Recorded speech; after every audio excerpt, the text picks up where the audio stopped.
दोस्तों नमस्कार। Colonel Ajay CO Ajay astro money group first global astro finance digital channel से आपसे मुखातिब होता हूँ। आज 30 अप्रैल सन 2026। दोस्तों आज के एपिसोड में हम चर्चा करेंगे स्टील इंपोर्ट के बारे में। विशेषकर स्टेनलेस स्टील में सरकार ने आयात पर कुछ महत्वपूर्ण रियायत दी है, जो कि स्टील उद्योग के लिए, विशेषकर स्टेनलेस स्टील के लिए एक महत्वपूर्ण माइलस्टोन रह सकती है। जानिए पूरी रिपोर्ट विस्तार से। शुद्धता ऐसी जो हर घर की पसंद बने। सुधा महेश ठक्कर, हल्दी के विश्वसनीय निर्यातक। आज ही संपर्क करें। दोस्तों इससे पहले हम आगे चले, एक विनम्र अनुरोध, यदि आप हमारे चैनल पर नए हैं, पहली बार आए हैं और अभी तक सब्सक्राइब नहीं किया है, तो मेटल पर लगातार अपडेट और विश्लेषण के लिए चैनल को सब्सक्राइब कीजिए और कोई भी विशेष अग्रिम रिसर्च रिपोर्ट स्पॉट मार्केट के लिए आप संपर्क कर सकते हैं। जानिए रिपोर्ट विस्तार से। दोस्तों स्टेनलेस स्टील के आयात में एमएसएमईज को मिली 6 महीने की संजीवनी। भारतीय स्टेनलेस स्टील बाजार के लिए एक बहुत बड़ी खबर आ रही है कि केंद्र सरकार ने घरेलू उद्योग में विशेषकर सूक्ष्म और लघु और मध्यम उद्योगों को बड़ी राहत देते हुए स्टेनलेस स्टील के आयात नियमों को अस्थायी ढील देने का फैसला किया है।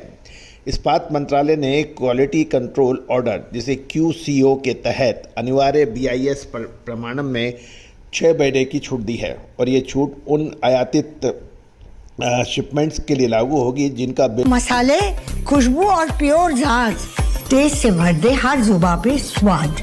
एवरीडे मसाले, देश का स्वाद। बिल ऑफ लैंडिंग 30 जून से 30 सितंबर सन 2026 के बीच का होगा। इस कदम से विशेषकर बर्तन निर्माण में, यानी जो स्टील यूटेंसिल्स हैं उनके निर्माण, पाइप और ट्यूब उद्योगों को कच्चे माल की किल्लत से बड़ी राहत मिलने की उम्मीद है। आयात शुल्क पर स्पष्टीकरण ये भी है कि बाजार की नज़रें हाल में स्टील पर लगाए गए 12% सेफगार्ड ड्यूटी पर थी, लेकिन सरकार ने एक स्ट्रैटेजिक कदम उठाते हुए स्टेनलेस स्टील को इस अतिरिक्त ड्यूटी से बाहर कर रखा है। इसका सीधा मतलब ये है कि चीन और वियतनाम जैसे देशों से होने वाला आयात फिलहाल महंगा नहीं होगा, जिससे निर्माण लागत यानी प्रोडक्शन कॉस्ट को नियंत्रित रखने में मदद मिल सकती है। BIS, इसमें कुछ महत्वपूर्ण बिंदु ये है कि BIS से राहत की बात की जा रही है और 200 से 300 सीरीज़ के स्टेनलेस स्टील के प्रोडक्ट्स पर BIS नियमों में 6 महीनों की छूट लागू रहेगी। इसमें MSMEs को फ़ायदा होने की उम्मीद है, क्योंकि कच्चे माल की सुचारक सप्लाई सुनिश्चित करने के लिए सरकार का ये बड़ा कदम माना जा रहा है। ड्यूटी फ्री स्टेटस की बात करें तो स्टेनलेस स्टील फिलहाल 12% अतिरिक्त सेफगार्ड ड्यूटी के दायरे से बाहर है। इससे अगले कुछ महीनों में घरेलू बाजार में विदेशी स्टील की आवक बढ़ने के संकेत मिल रहे हैं। दोस्तों ये एक बहुत महत्वपूर्ण है, क्योंकि इससे विशेषकर स्टेनलेस स्टील ये यूटेंसिल मार्केट के लिए एक बहुत महत्वपूर्ण खबर ये है। ये भी ध्यान देने वाली बात यह है कि भारत दुनिया का सबसे बड़े कच्चे यानी क्रूड स्टील का उत्पादक देश माना जाता है, जिसका उत्पादन वित्त वर्ष 2024-25 में बढ़कर 152.18 मिलियन टन में हो गया है। घरेलू उत्पादन के बढ़ने के बावजूद विशेष श्रेणी जैसे 200 और 300 सीरीज़ में आयात जारी है, और विशेष रूप से जब घरेलू स्तर पर मांग और सप्लाई में अंतर होता है। नया सेफगार्ड ड्यूटी की बात करें तो हाल में ही सरकार ने वियतनाम और चीन जैसे देशों से होने वाले सस्ते आयात को रोकने के लिए कुछ स्टील श्रेणियों पर 12% शुल्क वाली 3 वर्षीय सेफगार्ड ड्यूटी लगाई है। स्टेनलेस स्टील को इसमें राहत मिली है, क्योंकि स्टेनलेस स्टील का प्रोडक्ट को इस विशिष्ट 12% सेफगार्ड ड्यूटी से फिलहाल बाहर रखा गया है, ताकि स्थानीय लघु एवं सूक्ष्म उद्योगों को कच्चा माल लगातार मिल सके। BIS और QCO में जो छूट की बात है कि इस्पात मंत्रालय ने क्वालिटी कंट्रोल ऑफ ऑर्डर के नियमों में 6 महीने की अस्थायी ढील दी है। ये छूट उन शिपमेंट के लिए मान्य है जो 30 जून से 30 सितंबर के बीच के अंदर होंगे।